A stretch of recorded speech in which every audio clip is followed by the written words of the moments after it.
Edu, valeu pelo resultado importantíssimo, né? Vital, nós dizíamos isso a semana inteira aí, que já começava a ter cara de jogo de vida ou morte. Porque observe que a Chapecoense tem 19 pontos. Antes do jogo, a Ponte tinha 23. No caso de uma vitória da Chapecoense aqui, ela iria a 22 e com um jogo a mais por realizar. Então já seria uma equipe de zona de rebaixamento que teria grandes chances e grandes possibilidades de ultrapassar a Ponte. Então a Ponte não fez um grande jogo. Agora nós temos que fazer justiça, e não é em cima de resultado, não. Até porque nós falamos de uma mudança de atitude para o segundo tempo. Nós falamos que o time estava guerreando mais com o placar em 0-0. Então, estando em 0-0, a gente já detectou que a Ponte estava brigando, encurtando um pouco mais os espaços, estava lutando mais pela posse da bola, estava com mais intensidade, mesmo errando ainda. Mesmo errando passes, mesmo sem ter uma jogada trabalhada, mesmo sem ter uma conexão de qualidade do meio-campo para o ataque. Mas o time brigou mais. Tanto é que a Chapecoense, que no primeiro tempo lutou e invadiu a grande área da Ponte por 4 ou 5 oportunidades, teve o Matheus Silva praticamente salvando o gol ali em cima da linha com muita frieza, poderia inclusive ter cabeceado para dentro do gol da Ponte. A verdade é que no segundo tempo, como a Ponte subiu um pouco a sua marcação, ela, mesmo aos trancos e barrancos, não ficou tão vulnerável aos contra-ataques de velocidade e verticais da Chapecoense. Por quê? Porque pegava um pouco antes, porque não dava toda aquela liberdade que deu para a Chapecoense vir trabalhando a bola até a linha de meio campo ou até além dela. É isso que vimos exatamente no segundo tempo, diminuindo inclusive a pressão sobre a defesa da Ponte.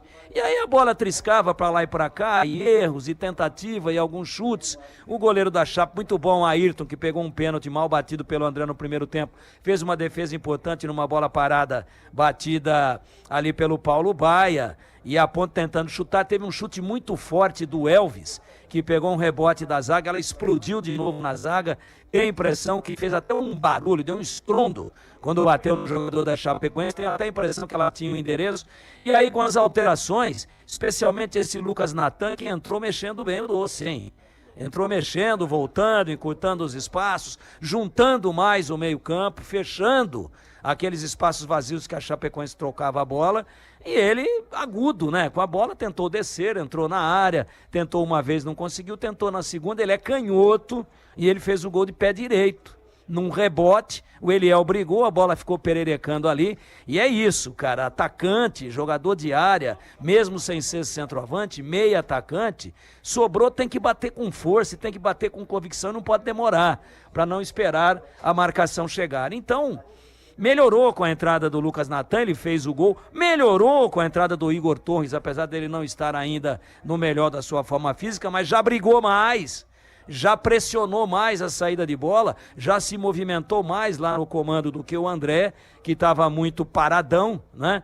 O Ramon Carvalho, na do Leonaldi, eu não concordei num primeiro momento, porque o Leonaldi é um cara muito forte na marcação, mas ele virou algumas bolas interessantes. Sabe aquela mudança de direção na bola? Tá todo mundo de um lado, ele descola alguém livre e normalmente virava lá para o lado direito, para as entradas do Luiz Felipe, que também fez boa partida. Enfim, o Pintado, eu acho que com as parcas condições de banco que tem, fez o melhor possível e acabou dando certo. E só a 38 do segundo tempo, a Ponte foi na rede, ganhou, para mim, justo, principalmente pelo segundo tempo. Achei a Chapecoense melhor e mais organizada no primeiro tempo, mas no segundo tempo a Ponte, mesmo errando muito, foi mais intensa. Melhorou, subiu a marcação, encurtou o raio de ação da Chapecoense e procurou o gol, até que achou, e achou para uma grande festa da sua torcida. Para mim, um placar que reflete com fidelidade aquilo que foi o movimento geral de ações da partida. Ao final, muito importante a vitória da Ponte,